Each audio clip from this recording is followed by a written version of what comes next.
Lost Ark and its pay-to-win features. Are they going to be really bad in this game? Let's talk about it. Now, as always, guys, I love to bring you guys lovely information about MMOs and other games. So if you enjoy that type of content, make sure you hit the like and subscribe. But other than that, let's get into it. So let's actually just hop in and talk about Lost Ark's business model. So one of the things that I was a little worried about was its pay-to-win features.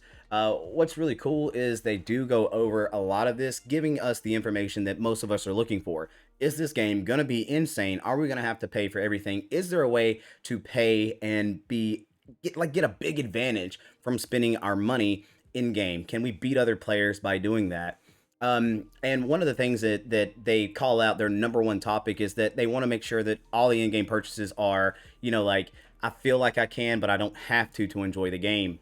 They've made it where currencies are able to be ground for and got in game, and there's going to be a player controlled marketplace. So we basically say the demand supply is what's going to make the value of each item or whatever is in that marketplace valuable or not valuable.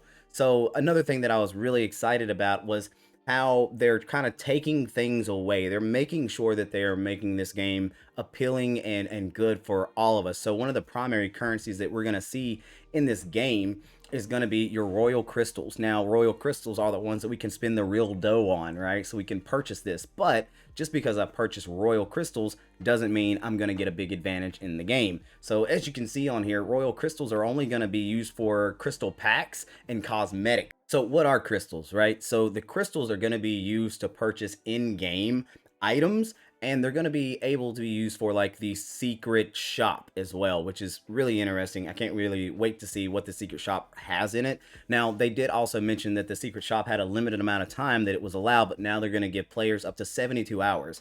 That way, if you're really wanting to spin those crystals that you've got, you don't have to make a quick knee-jerk like decision on what you want to buy, and players will have a little bit of time to kind of see what's there, what they want, what matters, and if they need to go ahead and make a purchase now. The next really important thing is the gold. So in most games, gold is your regular currency, but in this game, gold is going to be used for more of your in-game stuff, like your end-game gear, your end-game stuff. So when you're reforging your gear to make your build a different type of way, or maybe the certain consumables throughout the game, and it's awarded through playing the game as well. So of course, certain missions and quests throughout the game are going to award you this.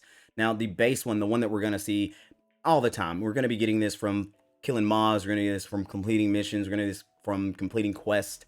You're going to get this everywhere you go. It's just the basis of it all, just your silver. You're going to use that to repair your gear and things of that nature, which I'll provide all the links for the website. So you guys, if you want more detail, can go through and look at this.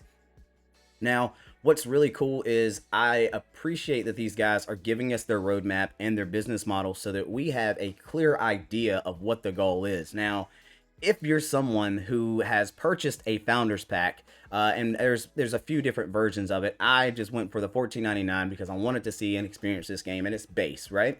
I do have the option to upgrade if I want, and you would too, directly through Steam if need be. Now, let's roll into this. So during the closed beta, they are going to award players 40,000 of the top currency, right? So you're going to get 40,000 of these royal crystals that you'll be able to use in game to purchase things that you want, or get the cosmetics that you're looking for. It's kind of really going to give us the opportunity to break through and see a lot of cool things about the game during this closed beta period.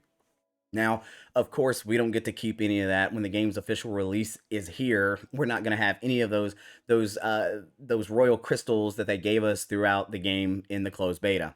But that aside, what they've said is that we may still see some of those pay to win aspects. The shops aren't complete. And as always, whenever we do a closed beta or we take part in any closed beta, we know that what we're actually getting in this is just a bare bones idea of what the game's going to be. They're going to be testing server loads, just exactly what a closed beta is supposed to do, right? It's not for us to really enjoy the game, but it's for us to talk about bugs, what our experiences are, and maybe what can be improved upon. So it's not the finished result. So I am completely and totally aware that almost every single player who's seen anything about Lost Ark has found a way or really wanted to sign up or purchase a Founders Pack so they can take advantage of the closed beta. Now, here's some additional information for those of you. As you can see, once you are a part of it, you will have the ability to do the early download on November 2nd, getting you ready for November 4th's official release of the closed beta. Now, we're going to get quite a few days, almost, I guess, about a week of gameplay that we'll have to experience in it. And during this time, I feel like it's going to be super duper important for us to give any and all feedback, whether positive or negative, so they can make sure they're doing the right things for this game to move it in the right direction. I'm the hugest fan of any closed beta because it is super important to me to make sure that we are experiencing the game and seeing what it may be and where it can improve upon. Now, one thing to call out, if you didn't want to purchase a Founders Pack, that is perfectly fine. They will actually still yet be able to give out keys for people who sign up to be a tester. It's not a guarantee. You may not get one. However, if they need more testers in their closed beta, there's a chance you'll get a key. So there's never a fall point of just going ahead and trying to get you a beta testing key by signing up on their website. Keep in mind, all the links are going to be in the description so you guys can navigate to this page if that's something you're most definitely interested in. Lost Ark has decided to give us a great idea of what we're going to see in the closed beta. On this list are quite a few different things. They're talking about the level cap increases, the expedition level cap increases, the awakening skills. So we're going to get to see a lot of things that we may have not been able to see in the original alpha release that some of us were able to take part in. I like that they're doing this because this, for me as a gamer, gives me goals. I want to get to this. I want to see what this is. I want to look at these zones. I want to get to these levels. And a really cool feature that they also said is once you've maybe, maxed out your first character during this closed beta period, you get to take another character and automatically level them all the way back up too, so you can experience a whole different class in the game as well.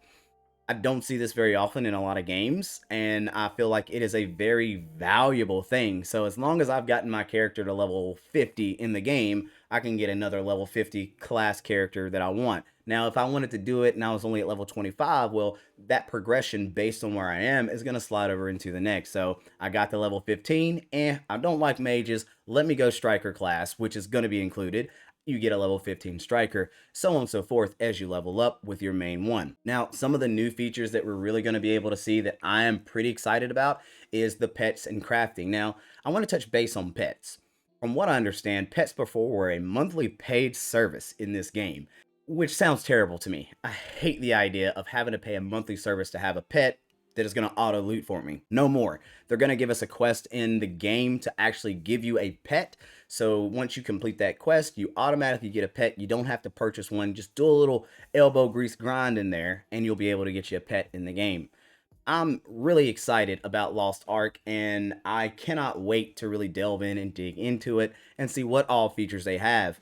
Part of why I'm most excited about it is it has a really strong dungeon crawl feel, but it's going to give us a MMO-esque experience. So for anybody who likes their massive multiplayer games, but also loves dungeon crawler style games like Diablo or Path of Exile, we're going to get a lot of that in there. Now, as far as the crafting and the fine tuning and the pets, I don't know much about that yet, but as soon as that closed beta becomes active, I cannot wait to dig in. And with that, guys, I will be live streaming it and giving you as much information as I possibly can because I feel like Lost Ark is going to knock it out of the park and be a great, spectacular experience for the majority of us gamers.